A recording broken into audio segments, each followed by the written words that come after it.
Hello வணக்கம், இது உங்கள் சிவி ஜோன். ஸோ எல்லோரும் எப்படி இருக்கீங்க? இன்னைக்கு பார்த்தீங்கன்னா ஒரு விஷயம் வந்துட்டு வைரலாக போயிட்டுருக்கு.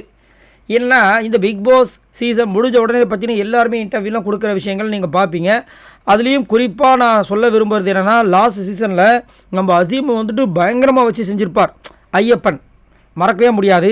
அதுக்கப்புறமா பார்த்தா அந்த ஆங்கர்ஸில் நிறைய பேர் வந்துட்டு ஃபோர்ஜரி பண்ணதாக வந்துட்டு ஒரு சில வீடியோஸ்லாம் வந்து அதுக்கப்புறமா அவங்களாம் மன்னிப்பு கேட்ட விஷயங்களை நீங்கள் பார்த்துருப்பீங்க, சரிங்களா? இப்போது அதே மாதிரி இந்த பிக் பாஸ் சீசன் முடிஞ்சதுக்கப்புறமா இந்த மாதிரி இன்டர்வியூஸ்லாம் வரும் பார்த்தீங்களா? அந்த இன்டர்வியூஸ்க்காக நம்மலாம் காத்துட்ருக்கோம். அதுலேயும் குறிப்பாக பார்த்தீங்கன்னா இந்த புள்ளிகாங்கில் இருக்கிற மெம்பர்ஸ் கிட்ட வந்துட்டு இன்டர்வியூஸ் எடுக்கணும்னு சொல்லிட்டு நம்மளாம் ரொம்ப ஆவலாக எதிர்பார்த்துட்ருக்கோம். ஒரே ஒரு சின்ன தீப்பொறி தான் வந்துட்டு ஒரு வாட்டி பூர்ணிமா இன்டர்வியூவில் நடந்துச்சு. அதுக்கே வந்து பூர்ணிமா பயங்கரமாக கதறி இப்போ வரைக்கும் சாரி அப்படின்ற ஒரு விஷயத்தை வந்து ஷேர் பண்ணிகிட்டே இருக்காங்க. அப்படின்னு இருக்கும்போது நம்ம நிக்சன், அதுக்கப்புறம் மாயா, இவங்களோட இன்டர்வியூலாம் பார்க்கறதுக்கு நம்ம ரொம்ப சந்தோஷமாக இருப்போம் இல்லையா? ஏன்னா கேள்வி கேட்கறதுக்கு நிறைய பேர் துடிச்சிக்கிட்டு இருக்காங்க அவங்கக்கிட்ட. அதுலேயும் குறிப்பாக அந்த ஜோ மைக்கேல் அவரெல்லாம் பார்த்தீங்கன்னா அவரோட இன்டர்வியூலாம் வந்துட்டு ரொம்ப வெறித்தனமாக காத்துட்ருக்காப்புல.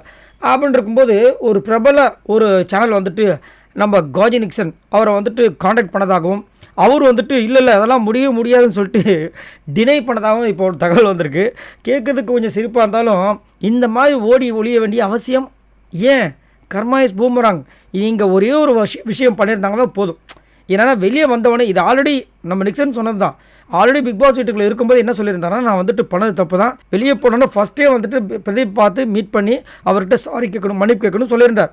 அந்த விஷயங்களை வெளியே வந்த உடனே பண்ணியிருந்தோன்னா செம மாதம் இருந்திருக்கும். இனியார் மக்கள் பாதி மறந்துருப்பாங்க.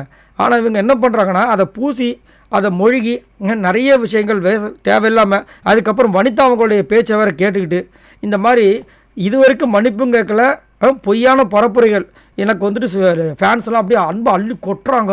எங்கேருந்து அள்ளி கொட்டுறாங்கன்னு தெரியல. என்னத்த சொல்கிறது, கடைசியில் ஒரு இன்டர்வியூ கொடுக்க கூட முடியலப்பா, என்னையா பண்ணுவாங்கன்ற மாதிரி இருந்துச்சு. ஸோ நீங்கள் சொல்லுங்கள், யாரெல்லாம் இந்த நிக்சனோட இன்டர்வியூக்காக காத்துட்ருக்கீங்க அப்படித மறக்காமல் கமெண்ட்ஸ் பண்ணுங்கள். நான் ரொம்ப ஆவலாக காத்துட்ருக்கேன். அவர் என்ன சொல்ல போகிறார், என்ன நியாயம் அதுக்கு பேச போகிறார் அப்படின்ட்டு.